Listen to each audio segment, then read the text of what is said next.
சுவையான சர்க்கரை பொங்கலை எப்படி செய்வது என்று தெரியுமா? முதலில் ஒரு டம்ளர் பச்சை அரிசியை வெறும் வாணலியில் வறுத்து தனியாக எடுத்து வைக்கவும். பின்னர் அதை நன்கு கழுவி தண்ணீர் ஊற்றி 20 நிமிடம் ஊற வைக்கவும்.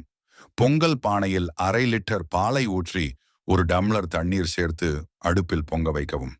பின்னர் ஊற வைத்த அரிசியை போட்டு நன்றாக குழைய வேக விடவும். வேறொரு பாத்திரத்தில் ஒரு கப் அரிசிக்கு 1.5 கப் துருவிய வெல்லத்தில் 1/4 கப் தண்ணீர் ஊற்றி கொதிக்க விட்டு வடிகட்டவும். பிறகு அடுப்பில் குழையவெந்து வரும் சாதத்தில் வெல்ல கரைசலை ஊற்றி நன்கு கொதிக்க விடவும்.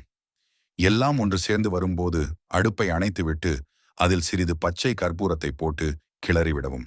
மேலும் சிறிது ஜாதிக்காய் பொடி சேர்த்து கிளறிவிட்டு மூடி வைக்கவும்.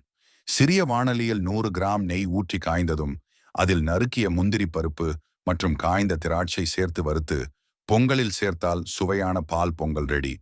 வாழை இலையில் சுட சுட சர்க்கரை பொங்கலை போட்டு நெய் சேர்த்து சாப்பிட்டால் தேவாமிர்தம் போல் இருக்கும். ட்ரை பண்ணி பாருங்கள்.